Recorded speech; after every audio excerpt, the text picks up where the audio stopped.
Hi everyone. So, good evening. Welcome to my YouTube channel. So, this evening we want to gist.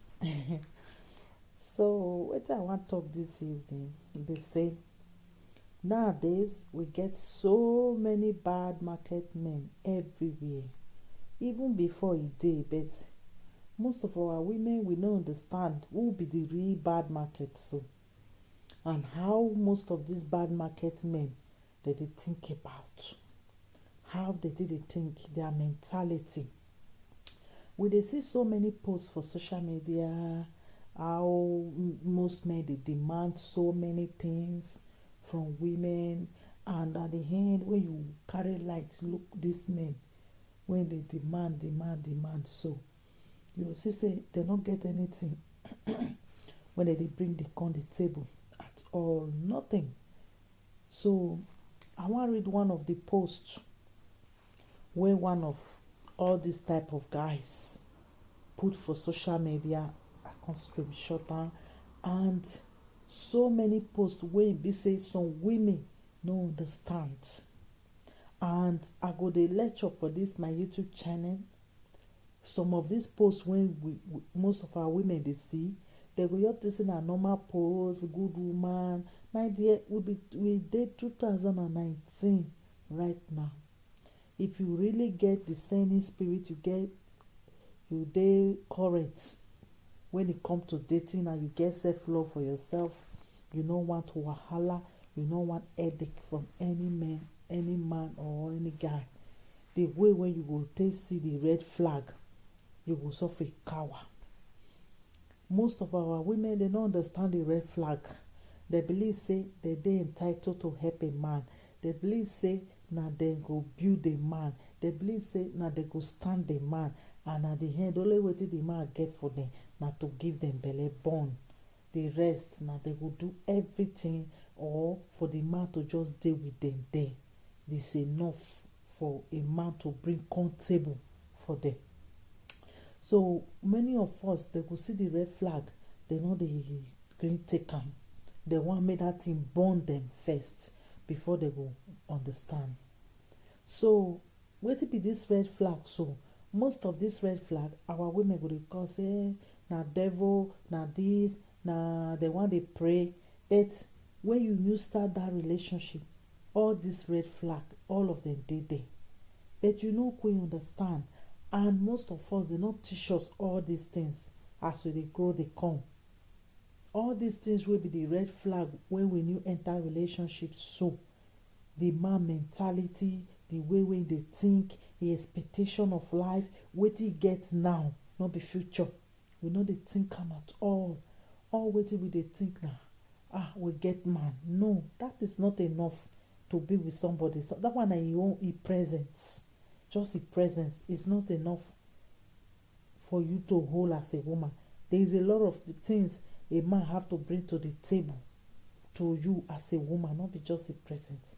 Anybody can come with their presence to come and be with you.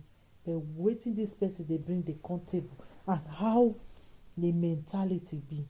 So this post I want it down for now. The thinking of a man maybe this so, and how woman will fit take day with this type of person. Now one show na so. He say be the woman that will help fill out job application. Imagine this man they come now without no job. He no even get a curriculum already. Now you go come fill a job application. Him himself not fit even fill a job application. That one I be all those one they see say when una dey hear some they talk say with the manager, with the packager, with the builder together. Now all those one most of them they do. Man not get work, they no let am go find work. They want help am fill job application, and that one self he even they found one help am fill a job application. He not fit even do am by himself. That one a red flag say na boom na you want carry so. Lazy man alias bad markets. You not go understand. Two, he say the woman that will help open up a bank account. Imagine you wey be woman, na you wan go open bank account for man wey no fit by himself open a bank account. That one no be problem. To start with, you go fill the application, you go open a bank account. What else you go do for am again? He no fit do all these things for himself, and you believe say that one na complete man wey be say fit think for himself, he fit do something for you. And if you see some of all these men, so they senior you. So wetin this person come do with the brain, with the thinking, all these years wetin dey grow dey come. Now we dey think for years, so say wetin person no fit do all this basic thing for himself. That is a problem. Na problem. There are things wey be say you nobody need to do for you. It's supposed to be your obligation to live in this world.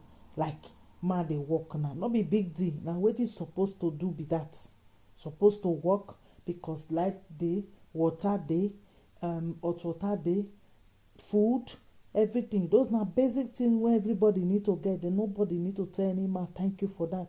Na something we supposed to provide, either for himself, first of all for himself, and when he get woman, for a woman. But most of us, we dey look am like big deal. Na im make am things get as e be. When it come to us wey be dating, e get as e be. E look one kind like say the thing no make sense. E dey find, our brother dey find who wan open a bank account for am, the woman wey will open bank account for am. He say the woman that will help open up a bank account just to save and get him on his feet. He dey find one open bank account for am, carry am from ground, put am for his feet. Imagine man wey you senior, all his life he no fit get job, he no fit put his job application, he no fit open bank, he no fit stand on his feet. You no see any problem for all those 2 things or 3 things wey I don talk now. The woman that will tell him right from wrong, you don turn to him mama be that. Woman wey go tell am right from wrong. Man wey sef wey be say he no even know right from wrong. Na problem. Na you dey carry so. But most women, they no dey see that one. They say no problem, we dey manage am, we dey package am at the end. They will enter problem. They no dey see all this one. Many of the things say they need to help man, they need to carry them for their feet. But when you be a woman wey be say you dey think about yourself, you know they want too much headache, you no go fall enter all this type of men problem. Their problem or by themselves solve am, or they'll carry themselves go meet people wey be say need them. So he say the woman that will tell him right from wrong, the woman that will plan things to do just to keep him out of the street. Imagine. He say woman wey go plan things for am to keep am out of the street. He come be like small pikin now wey be say na you will go find activity, go give am, say oya jumbo come go play ball, make you for no dey street dey find trouble problem, or come dey sleep inside house now, make you for not dey street. You see that kind talk, the type of man wey go carry pen dey write this kind thing for social media.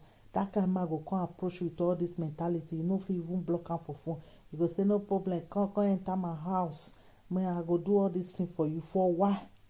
All his life wetin he take am do? Nothing.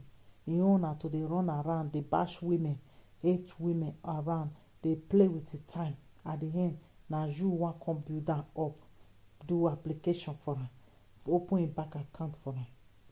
Even dey carry am comot for street make e no go enter problem. Now you don talk to him mama or him grandmama, because na that thing na him mama supposed to do. Now you be mama. Later he go find girlfriend because he never find wife. Na him mama na him dey find. So the woman that will help him go from nothing to something, na that one come make pain laugh pass. Now you don't, most of these women when they enter into this type of relationship, when they sign for this type of relationship, how many of them don't follow all these men go from nothing to something? At the end, they come there with the man, enjoy. Many self they with the man, and inside fire, all of them they fire their body dey hot for where dem dey, because this man na im mama na im meet, na only person mama na im go fit help person find application do this one. When e come to woman, a man suppose to come with all these things to the table, so know that. Okay, e say dey look for who go make am nothing to something. E no fit make himself nothing from nothing to something o. That one na problem. Man wey no fit think for himself. The woman that will motivate him and make sure his head is always on straight. Be the woman that down throw it all. You see, you will carry all your body, all yourself, all your life, train all these baby men. At the end, they will destroy you. You see, this one are waiting most women they go through. This one are mostly waiting most women they sign put in the name of a relationship. If man get all this kind trend, my sister, no enter. No enter. This one are only gbese. This one are complete bad market. But no, so our sister they will shoot the head put. They want build that. They want build. He no fit. Mama no fit build that. He no fit build himself. Now you want computer. You know the kind work where this type of person they carry they come, and the kind problem and pain and hurt when this person could take do you thank you tomorrow. Most often I don't know. Man will not fit think for himself. He not fit do your application and you go come feel am. E be like your own baby. E be like your own pikin and you dey carry so. Any woman wey dey sign up into this, you be like sugar mommy. At the end, this man he will find the person wey he love. Or if he don't get all this, he job, he don't open your account, he don't do this one, don't do everything we want. He go find woman wey he desire. He just desire to use you to get all these things. 80% of the men we need all this type of thing. We dey send for Europe, so not get house. Women go put them for house. When they don't get their own, or even some of them, the first day when they collect their first salary, they'll start to misbehave. So not get food, women go feed them. The first time when money go enter their hand, they'll start to misbehave. So your own will not go different, my sister. If man they come with all these baggages, I beg. So if you carry your slippers, waka leave am. Make it go find a life. Make it go find a life. Man, they need to be in control. They need to get that authority. They like to impress woman when they love. They like to take off woman when they love. Not be the other way around. You have to get your self-esteem intact. You have to love yourself so much not to buy into cheap relationship. When be say, man, they come to the table with nothing for hand. You will take and avoid so many problems. You will take and not take born for man will be say at the end you will abandon, you know, take off your children. You know they're responsible. You know, create good legacy down for your children. Because enough of most of these women, they sign into relationship will not make sense. They build man up, they waste their time. Time is very important as a woman. The time when you go to they build all this type of boom up. You go reach you take day with your own future husband, build your family with the man. But some of our women, when I will take and they waste on our time, and some of them will fall into this mistake. When I know will learn, I'll carry second one again, which is a error. That is why you have to know what you are doing.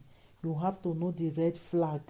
Say man where they come with you no get work, you no get anything. You no need the relationship now. Help in need. You need to go get a help for Red Cross. You need to go get a help for Caritas. You need to go get a help for where whatsoever. Because at the end, it will damage you. It will make you bitter. It will make you feel bad. That is why you shouldn't buy into bad market men. Men will get all these things from hand. Say, and they see what they find for woman hand. My dear, you no go fit. You no go fit. This one just be like small pikin now, where it just they come without nothing. Without nothing. At the end, this type of relationship is not the end well. Now I just say, I just put on for today's teaching for my YouTube channel. Okay, so wanna think and well, love yourself so much, because if you love yourself, you no go back into all this type of relationship. You no go want somebody to come dey waste your time, to come use you take stand, and at the end you go waste all your time, or born children wey be say at the end you go get as e be for you. Love yourself, my fellow ladies, and have a nice day. Good night, everyone. Bye bye. If you see this video, subscribe to this YouTube channel, or like the video, thumbs down if you want. So bye everyone.